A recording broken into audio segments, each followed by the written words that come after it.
What is up, ladies and gentlemen? Welcome back to FudgeMuppet. This is the Elder Scrolls podcast. I'm Scott here with Michael and Drew as always, and today we are talking all about the infamous cult that brought Tamriel to its knees, the Mythic Dawn. And I suppose the name implies they kind of want to bring things back to the Mythic era. Where's the best place to start with? Undo the world. Even that is so controversial, just getting to the bottom of their true motives. The Dawn era. Mm-hmm.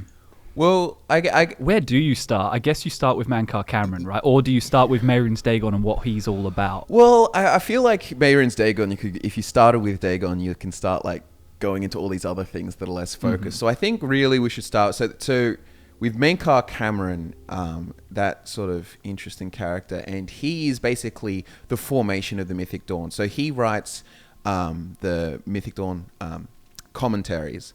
So he read or got access to the Mysterium Xarxes, and he interprets all of this kind of stuff and makes a commentary on it.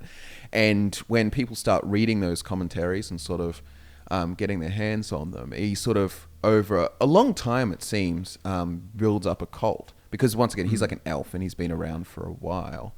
I think that's actually an important distinction you can make early on, is that Mehrunes Dagon has no shortage of devout followers, and over the history of Tamriel, there are plenty of cultists who see revolution and ambition and the idea of overthrowing what the current hierarchy in wherever they happen to be as a very glamorous idea.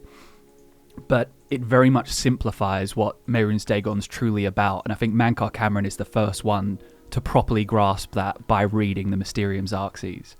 Yeah, I'd agree. It's like, and it's also, I think it's probably one of the most unique sort of takes on Daedra and everything, the whole of Mundus in general, and I think that might be what appeals to a lot of people as well. Is it's not just a typical sort of Mehrunes Dagon worshipper. It's kind of telling you that Mehrunes Dagon's secretly the good guy, and without going too deep into Mehrunes Dagon, that is one kind of important thing, is that you've got this kind of mythical story of how he was created, so that in an adjacent place, kind of a different version of a mortal realm, you have this land called Lig, where the Dread Kings were tyrants and they ruled the oceans, and Molag Bal was one of the main chieftains, if not the foremost chieftain, and he's all about domination, enslavement, and there's no room for anything but his control. There's no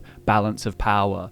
So the Magna Gi, who would have been involved in creating Lig, to an extent the way they were with Tamriel, they thought, we need to do something about this. So they created a god that was made from hope. So more than anything, Mehrunes Dagon, the foundation of him is hope, as opposed to, it's not just about taking over for the sake of getting a new person in power.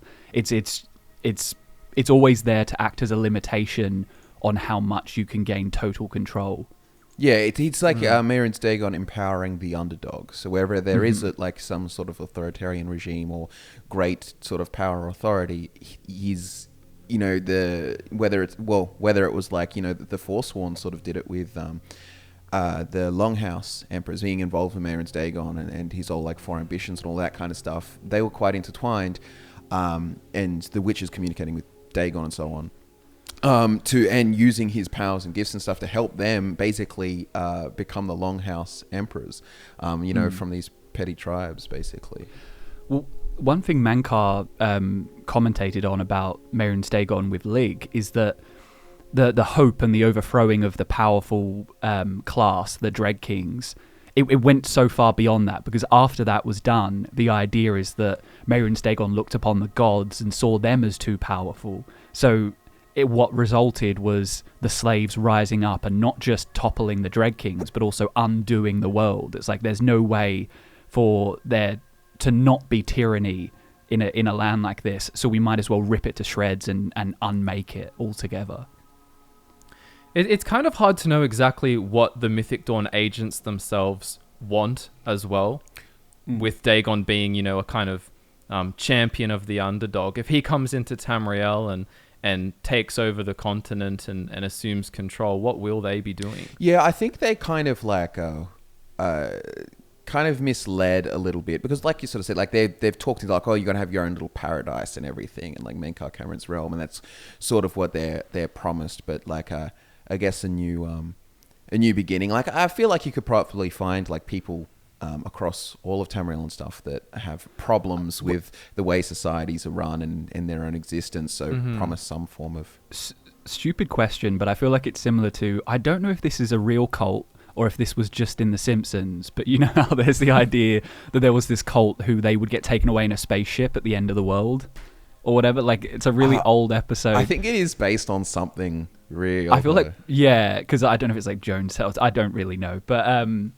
essentially it seems like Paradise is like, we spark this invasion on Tamriel. Mehrunes Dagon does what he does best, and we kind of him and his Daedra hordes unmake Tamriel or destroy Tamriel entirely. I guess too we should sort of, and they go to Paradise. You could probably say that their a general opinion too is that the world is kind of unjust and not right in the way that a fundamental belief of the Mythic Dawn and the Mythic Dawn commentaries, everything it sort of espouses, is that Lorkhan is the rightful ruler of this realm, and that he was betrayed. It's like a Daedric realm, and it was Mundus is, and they were betrayed by the 8 Daedra that you sort of know, and then they overthrew him unlawfully, and that. I like how you call them Daedra. It's almost like you're a bit of a cult. Yeah, well, yeah. The 8 Daedra overthrew. But yeah, they so in that whole sort of idea, like there's even one of the also, we can kind of get into this later, but there's a whole bunch of Mythic Dawn sleeper agents throughout Oblivion in the game, and like one of them is like Elsa, God Hater, and when you first meet that NPC, she's talking about how she hates the Divines and all this kind of stuff, but she's actually a Mythic Dawn sleeper agent too, so it like aligns perfectly. But because the 8, the Divines, the 8 Aedra, whatever, they're such a fundamental piece of most religions and of Mundus in itself, it's a very like if you're against them, I feel like the Mythic Dawn really aligns in motives. Well, they all just are original spirits too, and I guess that's what the Mythic Dawn kind of, or Mankar Camoran really understands, is that in the beginning they were all just original spirits. Aedra and Daedra are titles that mortals gave to them later, but the Aedra, or the original spirits who wasted their power in the creation of Mundus and said to have betrayed Lorkhan, they're not nearly as strong as the Daedra are now. And so this kind of idea that they're deceptive or that they have false promises is almost like a condition of circumstance for them, because that's all they can do. And it just makes me think, if they had the full power that they gave up in creating the mortal realm together, would they be as they are now? Would they preach the same ideals? Or are they more like those people who probably can't rise to any station of power and therefore preach all this kind of morally flowery stuff because there's no alternative for them, and that's the only way that they can capture followers? Yeah, I don't know. Yeah, well, it is kind of a fundamental difference, is that a Daedra, by mortal definitions, can meddle with Nirn and Tamriel without really having any skin in the game. Whereas, the Aedra, having the fact that the realm exists and the fact that it continues to exist is a direct result of their contributed power, and they have a vested interest in maintaining its, the status quo and keeping it going, or at least keeping the cycle going. And Lorkhan's heart still beats, which is quite interesting, and it's cool how so many really important events, like, the battle at Red Mountain and things, so many important events on the timeline revolve around that heart. Yeah. It really feels like it could be his realm. And here's something kind of random. I don't know if this is a little bit of a hot take, but it's funny how, you talk about Anu and Padamai, and kind of one being a force of chaos and one being a force of order, and how you look at the souls of mortals and they have Anuic animus, and the Daedra have this vestige made with chaotic creation and things like that. But if you actually look at Nirn and imagine it is like Lorkhan's Daedric realm, and you think about it in a chaotic kind of way, it is quite chaotic compared to Daedric realms. Like, to mortals, you would look at Daedric realms and be like, oh my gosh, lava, lightning, monsters, that's so chaotic. But each Daedra is almost coded. Like, if you think of computer code, that's quite a an ordered thing. I mean, it's an extremely ordered thing. And they die. They kind of come back as the same thing. They have the same ambitions, the same mindsets. Even the Daedric princes themselves, while they have their own agendas and can act more like individuals, they kind of have these spheres that, these are the guidelines in which I operate, like code. You take that, compare that to a mortal soul, which goes and potentially, gets put in another mortal who lives some completely different life, and everything on Tamriel is crazy and different factions and everyone interfering and all these different things. It almost feels like mortals are the more chaotic ones and the less ordered ones. For sure. I mean, the simple fact that a Daedric realm is an extension of the prince or the ruler of that realm inherently makes it a bit more predictable and one note, because it's like the fact that Mundus is a collaborative effort for starters means that despite Lorkhan being the kind of architect of this, or the creator of this realm, it can continue to exist without his constant involvement. And then you obviously have factors like a direct connection to Aetherius is something that no other Daedric realm can boast. Like having a son, the real son.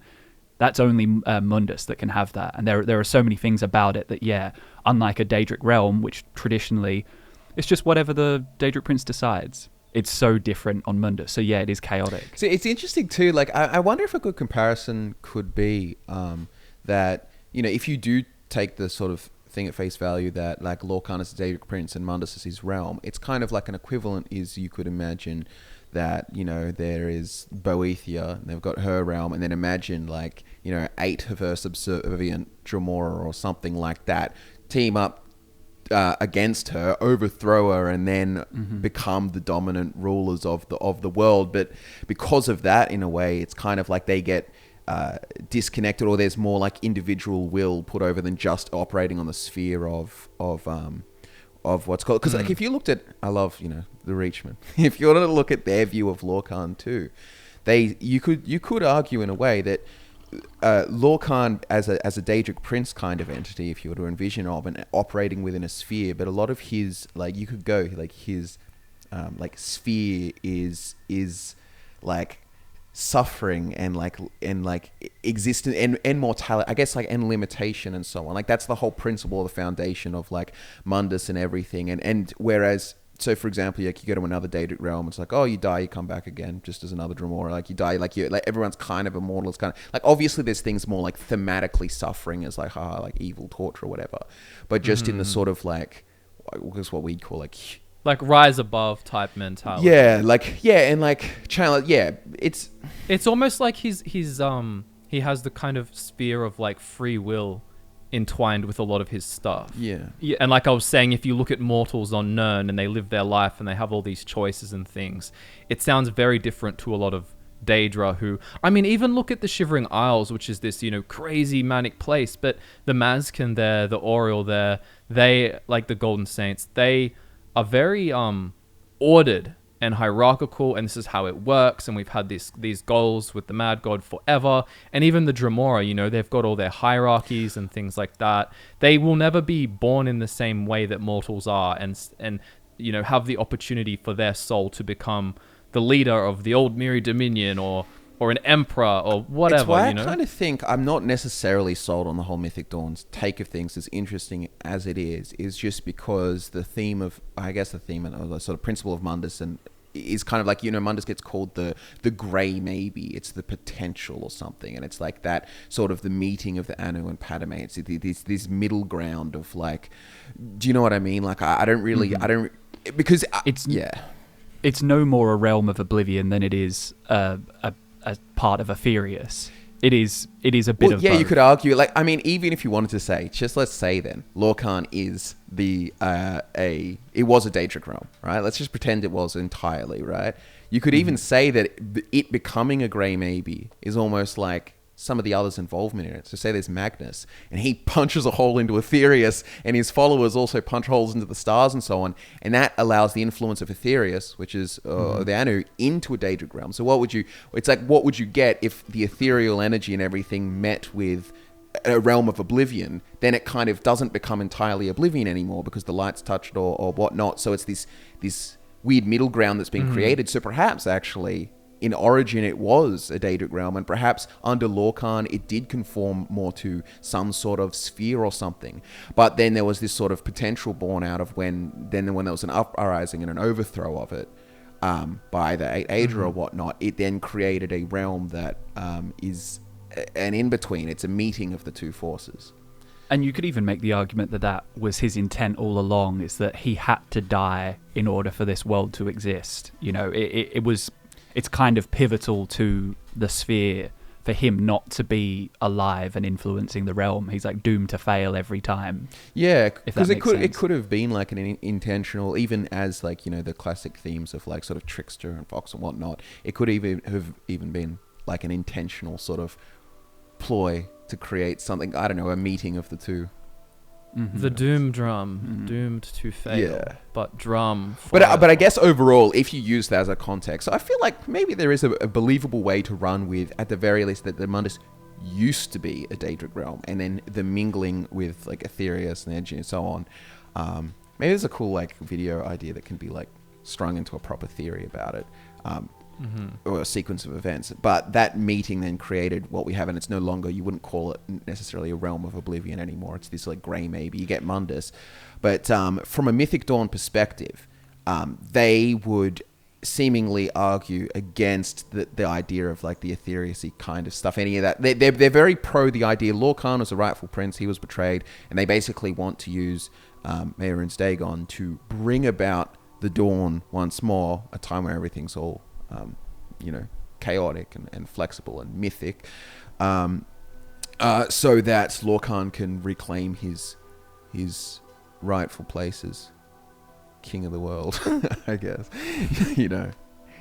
It gets confusing, and I suppose a lot of them, it's funny, but a lot of them don't really embody the ideals that Mehrunes Dagon promotes. I also, sorry, I just want to clarify too, I think it might also be not that they accepting Lorkhan's dead, but Mehrunes Dagon should take place of the world, but in place of Lorkhan, but like continuing on his legacy, I guess, in the way it's supposed to. Sorry. Anyway, a lot of them, I was going to say, aren't really like Mehrunes Dagon themed, if you think about it, like in terms of like the testing and stuff. Because there's that aspect of Mehrunes Dagon where he wants his followers to be able to cause destruction, not just do some little sneaky stuff in the background and bring him into the world. Like, he doesn't really care about them. But when they go to Mankar Camoran's paradise, when they die, like that's what they were promised, and you go there and there's all these alien structures and these kind of beautiful gardens, except they're made quite scary because they're full of Daedra. They're not really cut out for it. And I know it's easy to say that they were tricked, and in a way, they definitely were, but they don't really put up much of a fight against the Daedra. Like, imagine if you were looking at it like, because they don't just get put in those cages and dipped in lava immediately. That's for those who really shun the, quote, gift of the gardens. In the gardens, they just wander about, and Daedra are there, and the Daedra will try to kill them and torture them and things like that. But if they were truly powerful, surely they could fight the Daedra off. Yeah. Almost like, oh, here's a Dremora, it's here to test me, I kill it, and I stroll about the gardens. If it defeats me, I come back to life. But when you meet them, understandably, I mean, I would too, but I wouldn't join that cult in the first place. They're not happy about the fact that they're constantly hunted and end up dying multiple times by these Daedra. And those who really shun it, they're the ones who get put in the cages and tortured in lava for eternity. Because they don't appreciate what they've been given, which is, again, I'd also in enough. a way kind of way to like, I feel like, at least Mankar Camoran and stuff are aware of this and so on, but like, I don't think the followers truly grasp what's going to happen, like if an Oblivion Crisis plays out successfully, like what's going to happen, like a return to the dawn, like it's not as... I know. It feels like some very misguided youth vibes where they're like, throw over, and then they don't like the end. You've got a charismatic leader who... he's basically the perfect cult leader, Mankar Camoran. And he'll say a lot that sounds really, really intriguing, and well, yeah, we want this, but you kind of have to really read between the lines to see what he's actually getting at, and then you're already too deep at that point. I mean, even when you meet them, because during the events of Oblivion, you infiltrate the cult basically, and when you show up, you meet this individual called Harrow. and Harrow basically asks you to, give up all of your items. Like, you have this honor to be initiated into the order by the master himself, and everything will be provided for you from the master's bounty. Give me your possessions and put on this initiate's robe. Like, it's very culty. Like, you can see that kind of stuff happens IRL. Mm-hmm. Like, oh, give me all your money and possessions for the cult, and we'll give you all the real spiritual nourishment and bounty that you need. Like, yeah. And I think we should talk to like that. Like we've sort of kind of said, but the Mythic Dawn, I think, is a unique one, a version of any sort of like Mehrunes Dagon worship. Is they're not just a Mehrunes Dagon cultist that you'd find hanging around shrines and so on, or even by comparison, I'd even say like, Creation Club canon kind of stuff. People like it's a bit up in the air, but it sort of seems more so, I guess, more at least consider it more because it's part of an official release. But at least that's how I think about it. But there's the whole like cause quest line in Skyrim Anniversary Edition, and it sort of runs with a Return of the Mythic Dawn. They're trying to like open an Oblivion Gate again and all of this kind of stuff. But even that, I get the feeling that the Mythic Dawn's kind of dead without Mankar Camoran. That Mankar Camoran really is the like grounding point for that entire philosophy. Because I feel like if you remove Mankar Camoran and his sort of like nuance and thought about it, I think Mythic Dawn generally just kind of becomes we want Mehrunes Dagon to come back and stomp everything, but they're not really, it's not like the why's not there. Like Mankar Camoran really sort of has a different, I mean, you can even meet and talk to some of the followers of Camoran who have regrets when you go and visit Paradise. Like, there's the High Elf Eldermill, who basically, admits that he did all this evil in Mankar Camoran's name, but says that he would undo it if he could. And he's been sent to this forbidden grotto to be punished forever. But, too late. I feel like it's more like, I regret it because I didn't get the paradise I thought I'd get. Oh, I wouldn't do it again. And we have to talk about like even Mankar Camoran as being a centerpiece of that. One thing about that is really, really cool is pretty much confirmed that he made himself Dragonborn, basically. That he gave himself the dragon blood. So that's an interesting thing about if we really tackle the commentaries and what he seems to be getting at with a lot of it, like even just ignoring the Tamriel being a Daedric realm of Lorkhan, if we ignore that stuff, there's a lot of talk of it's something that is quite important in the Elder Scrolls, but it doesn't get brought up much, of the idea of mimics. I think it was more important in the older games, but you have like your proto-nymic, your original name, and your neo-nymic, your new name, and if you know somebody's name or a god's name, it gives you power over them. It's it's an idea that you see in plenty of places, not just Elder Scrolls, and it's used against Mehrunes Dagon in the Battlespire story to banish him from the Imperial Battlespire. But it seems that Mankar Camoran, in reading the Mysterium Xarxes, gained access to the ability to kind of forget his proto-nymic and be reborn with his neo-nymic. So there's the idea that he wrote the commentaries during the time of Tiber Septim, so late Second Era. But then there's also a story of him being born during the tyranny of the Camoran usurper, which is further into the Third Era, so like 300 years apart. But this mention of being reborn kind of works with that, but it's also unusual because if I can find what he says, because he says the secret of how mortals become makers and makers back to mortals. So it almost seems like in learning this, he kind of got something equivalent to Kim, like the ability to remove himself from mortality and shape himself, become Dragonborn. But then for some reason reapplied limitations to himself to make him mortal again.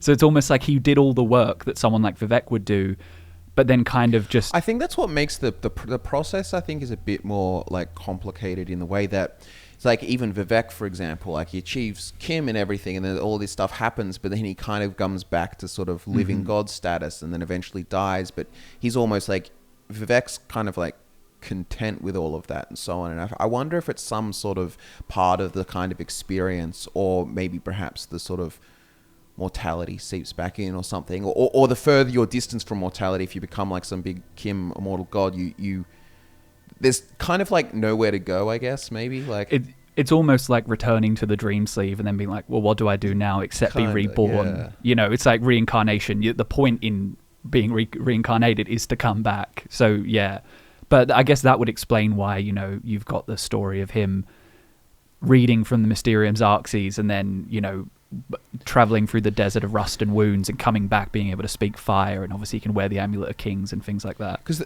the whole naming thing is really interested in like endemics, and I do like how even in like history it's like people quite literally believe like the idea that you cast a spell and you go Alakazam or whatever, that comes from the idea that like words have power and that actually using words affects other people. But it kind of in a way it kind of does. There is a magic to kind of all language, even if you want to the logical leap is like if I say, oh, I love you darling, to someone, that makes them feel a certain way. In a way that's a little spell there, you know what I mean? In the same way, and they take that same train of thought up to going expecto patronum and then like knocking someone away. But that is the same premise. It's just just like Sky Baby. Yeah. Morobun. It's like, okay, well, yeah. Now you have power over them.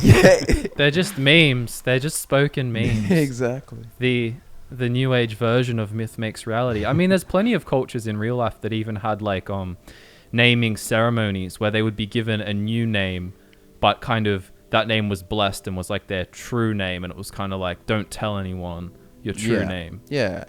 Because that's how they hold power over you, but you need this ceremony so that you're safe or whatever, And it's a cool part. We haven't really seen much, I don't think so. Maybe there's some stuff in ESO, but the whole Nimic sort of thing, it seems to be like it's a thing for like lawbeards now. It's not really like, you don't really see it around much in ESO. Yeah, I mean, it wasn't just his name that was used to defeat him. Like, there was some artifacts involved as well. I feel like it was like a combination of things. Like, I got this item, like Saviour's Hide was one of them, and I got your name. Yeah. His name is nowhere near as catchy as like Mehrunes Dagon, though, his true name.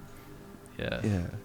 But it's a bit complicated. Do you have it in front of you? Do you want to read it? It is Lekeloga Jekaleho Darbe Efazepe.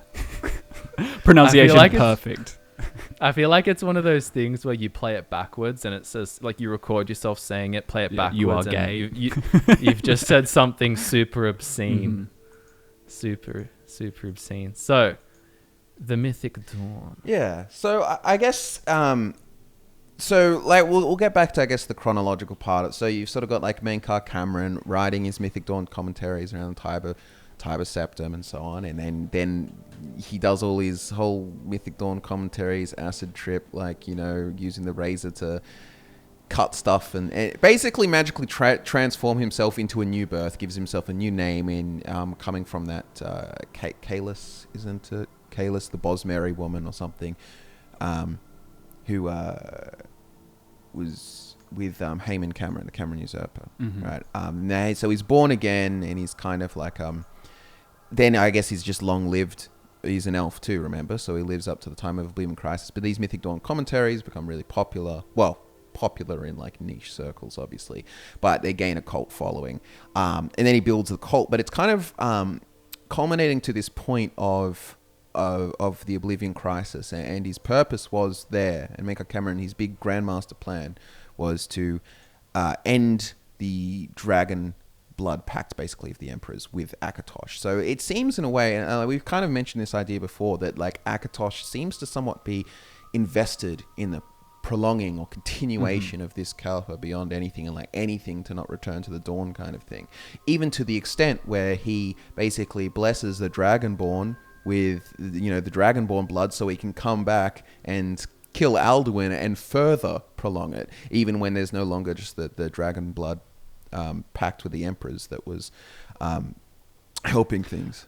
I mean, in a way, that is the manifestation of the kind of tyranny that Mankar talks about in the commentaries. When he talks about with Lig, you have, Mehrunes Dagon looked at the gods after he looked at the Dread Kings and said these gods are too powerful. And if you have Akatosh, who even though despite being committed to the realm and you're not really hearing from him, Akatosh directly thwarts at least two world-ending events.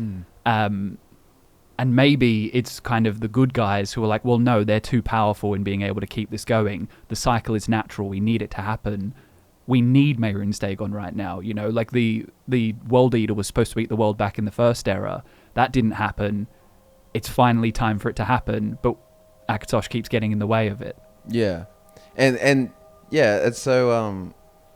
He should have watched Scott's video and found out the Septim line's a meme. Anyway. Yeah, well, this is the thing. There are lots of holes. There's lots of holes in the whole main card. Then they kind of further clarify this later with like the Book of the Dragonborn in Skyrim.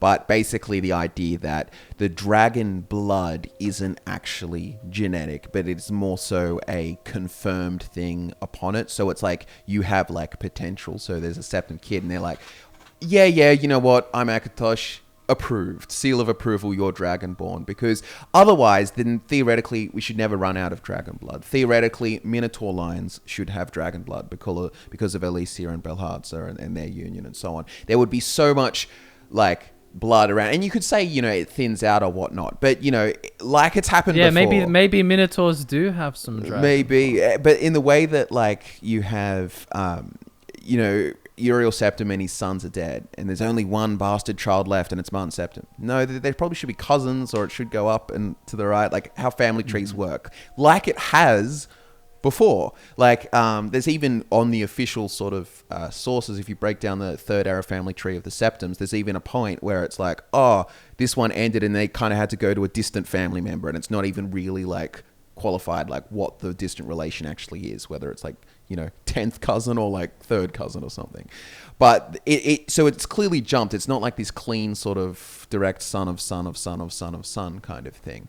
So theoretically, even with all of like Martin Septim shouldn't be the last option. It is a very like dramatic story kind of thing. But if you go with the whole idea that it's like potential or confirmed that by Akatosh at the Dragonfires meeting or something like that. But anyway, all of that convoluted kind of stuff aside, he is successful in like getting rid of everyone except Martin Septim, and then the Oblivion Crisis sort of begins, and then Akatosh intervenes again and turns Martin Septim into a fiery avatar of Akatosh to stop Mehrunes Dagon at the last minute.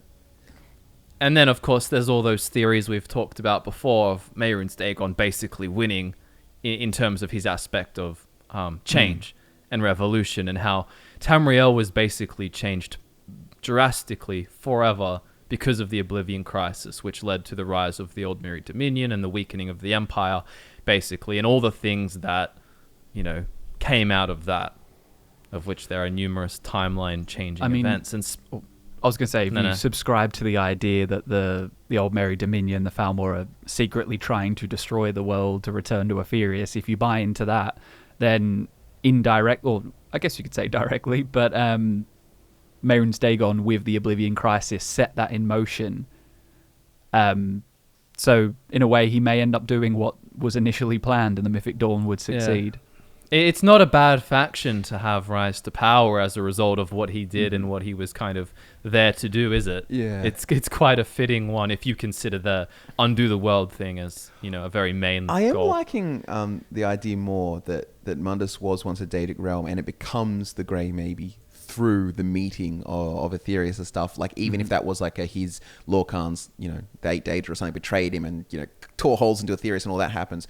Because there's also an interesting dynamic there where if you look at the Thalmor, like, and if you buy into that goal and so on, that the Thalmor's ultimate idea is to liberate the things within Mundus and return them to Aetherius, or the Aetherius side of things, the Anu side of things. Whereas Mythic Dawn really is there as like returning it to the Patamaic side of things, the Daedric kind of things, like cut off the Aetherius, like the Aetherius part is the bad part, like that the Aedra betrayed and all that kind of stuff. Instead, it's like the Lorkhan, Dagon side of things. So it's funny, both of those things are kind of like opposites, but trying to liberate this grey maybe Mundus, but to either side, to the sort of, to the, you know, Patamaic, Anuic kind of forces. That's just Yeah. It's quite interesting, and it's the duality of both that make it such a interesting place to explore. And I mean, speaking of the Septim family, Mankar Camoran had some children. Raven Camoran and Rumor Cameron, who you meet in the Elder Scrolls for Oblivion, and they're helping him, and you get to kill them, which is, you know, quite mean, but they do just come back to life and go to the paradise that he lives in until you fully destroy it at the end. I feel like it'd be pretty heavy having Mankar Camoran as your dad. Like, just really intense, you know? Big shoes to fill. Yeah, but I just feel like you'd never kind of get a straight answer either. Like, that just... Yeah, conversation at the dinner table would be a bit strange, wouldn't it? Yeah. In 3 nights, I could spit fire. You bring home a B plus instead of an A, and he's like, "I was once like you, asleep, unwise, pronymic." It's like, Dad, relax. but yeah. Anyway, you're first introduced to them. Raven's actually the one who's in the sewers when you're like early infiltrating with Boris and the Blades. That's actually something that I liked about Oblivion, that main characters could actually die. Yeah. If you didn't defend Boris, he'd be dead, and you could get his katana and hand it into Joffrey. And things like that. If there's a few Blades like that. I didn't like that you couldn't save Captain Reynolds at the start. Like, she's scripted to die. I tried with console commands, didn't work. Yeah. I guess so we kind of know that the Mythic Dawn's like sort of central philosophy, and I think that we've talked about in Dagon videos and stuff more about exploring that further and so on, and you can kind of discuss that endlessly. But about the faction itself, we can address the absolutely epic armor, and the whole concept of the armor is that they just cast a spell, and then like all of a sudden they're like decked out in this Mythic Dawn armor. It's just awesome, and also just how like there's lots and lots of sleeper agents through Tamriel, but it really does feel like this was some big, like, magnum opus operation that took a lot of time to prepare. Just in how quickly they could just kill off all the sons of the Emperor. That they could also, you know, kill Septim the himself, and also how they could just all of a sudden just become a thing and operate, and, you know, throughout everywhere they're just being successful. It's like There's 14 sleeper agents just in the cities alone. Yeah. And if you use like game scale to like think about that, because if you were thinking of a real life city and you're like, oh, there's 14 cult members here, it's not much. But if you look at the actual total percentage of the population that it makes up, it's actually like, you know, kind of significant. Kind of like the Thieves Guild. You join the Thieves Guild and you find out everyone's going shadow hide you and things like that. Actually... Yeah. You want to know something? Here's a little fun trivia fact for you. But when you're infiltrating the faction and you go and you join them and you get the temporary journal rank, and then once you kill the Argonian on that altar, if you choose to, and they make you acolyte or whatever temporarily before you escape, if you don't continue with the main quest and you keep that, you get all the Mythic Dawn dialogue.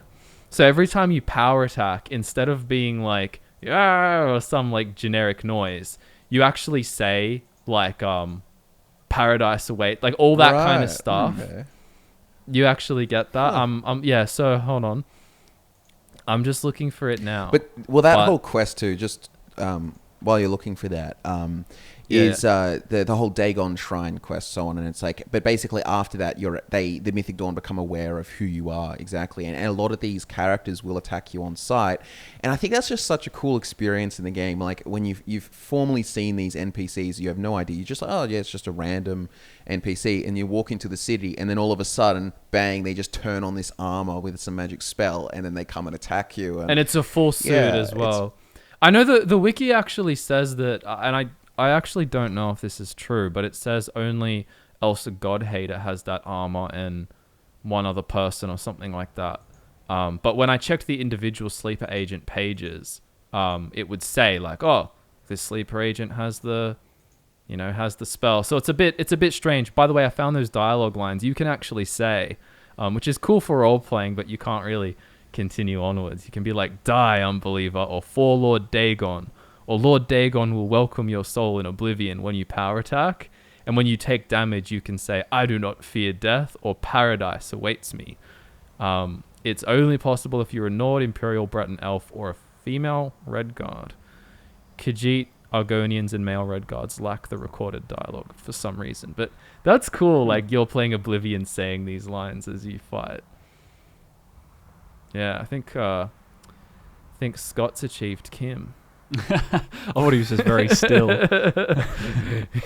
He's a bit petrified. Yeah, that's been happening to us a little bit. I think too much lore. yeah, Mankar's trying to silence us from paradise. Mm-hmm. I'm still trying to find the page with the... Yeah, okay. So it says... Yeah, I don't know. I can't find it. But they did have the armor and it was incredibly cool. They also had a spell too, which was titled like Mythic Dawn something, but it was just a shock spell that was leveled. Mm-hmm. But moving past Oblivion, we also do have the events of Skyrim, which slightly involve the Mythic Dawn, or at least one man's obsession with the Mythic Dawn, and that man is Silas. And he has his museum in Dawnstar, which I'm sure everyone's heard so much about. You get the letter and you head over there. And he's, I guess...